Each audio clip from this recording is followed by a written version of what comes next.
continue now with the second part of our My First Program video.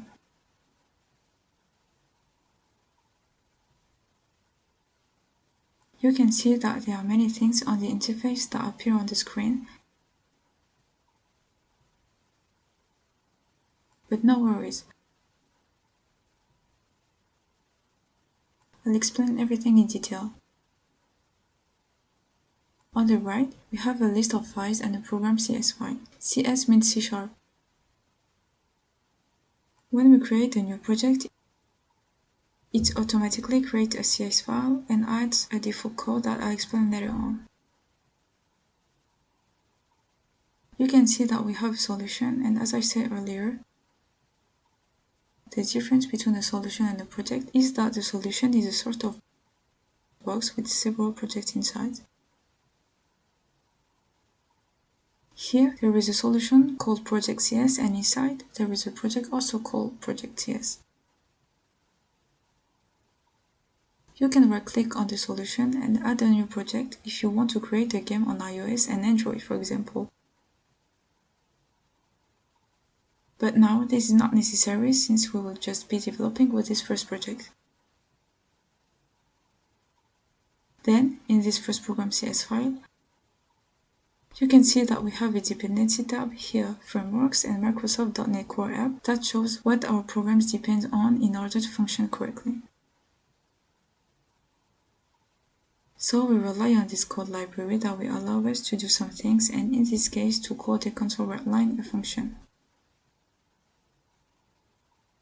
Well, it is in this window that we will write our code, then click on the play button to run our program, and finally we will have an output window which will be displayed on the screen.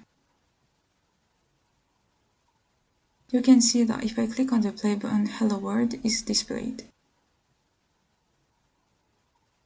In our program we have the line console write line. Console write line is what we call the function. It will allow us to display things on the screen that we passed as parameters. And here, we display the characters that we put in quotation marks. That's why, when the program is launched, the output window displays Hello World.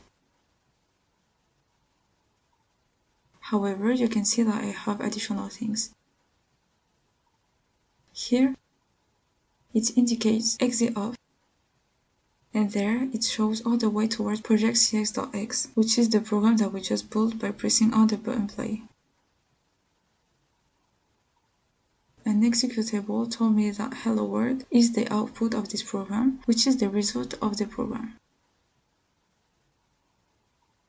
Those extra lines are normal, so don't worry about it. You can now close the terminal. I'm going to explain in more detail how this code works. You may be wondering why we have all this. Here, the code that will interest us is this line right here. In fact, everything here is just to define what we call an entry point, a place where we can start running our code, and this is what we are interested in. In C# you can see that we have braces that define a code block. It means that, for example, we will open a code block. Then we will write some things inside and we will end up closing the code block with the last brace. Here, static main is generally the default entry point in programming languages. So you will always have this main function. Whether it's a programming language like JavaScript, C++, or Python, you will always find main as an entry point. However, this whole part is insignificant.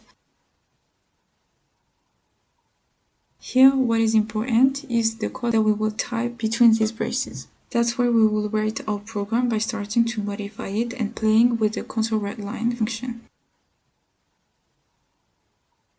For example, you can see that if I take this line, copy and paste it, and then run the program again, this time Hello World will be displayed twice. So these two lines will be displayed on my output window. Please note that in C#, what is important is the braces that will allow us to define our code block. Moreover, I can put what I want in these braces. Indeed, there is no need to respect the tabs as it is the case in different languages, like Python for example. Yet returning back to the lines works in C#.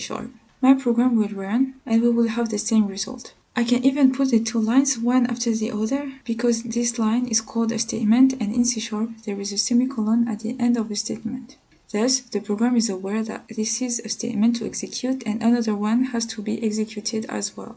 I'll also get the same thing if I restart the program. And you can see that I do have a line break between each statement in our output window since the line in the console write line function is a line break. So if I remove it and restart the program, you can see that the lines follow on from each other directly and there is no more line break. Just to clarify, the way you arrange your code that you call a function will not affect the result of the output window. What will impact it is either changing the function like we just did or giving different content to this function. For example, if I type hello on the first line and I put everyone on the second line, I'll put the line back so that we go back to the next row that I'm restarting and the program will display hello then everyone.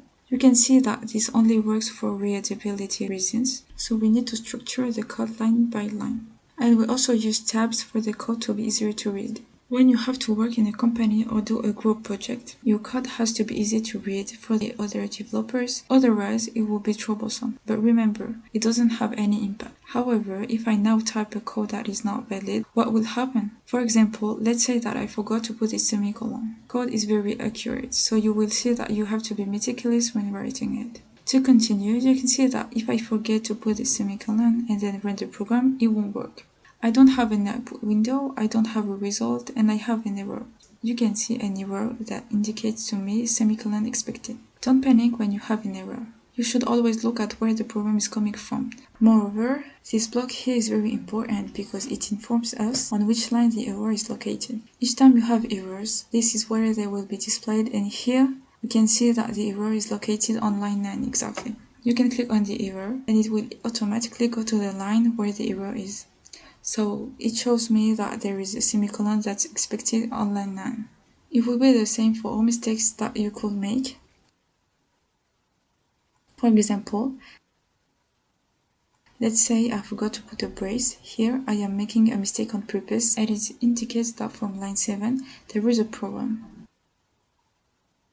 That is what should alarm you when you see that you've forgotten a brace so that you can correct the error, then click on play and it will work again. You need to know that program errors are often due to small mistakes like this one. Even experienced developers can make this kind of mistake, so you need to get used to it and shouldn't forget semicolons, braces, and so on. That's it for this video. In this video, we have seen together how to create our first program and then execute it to obtain its result.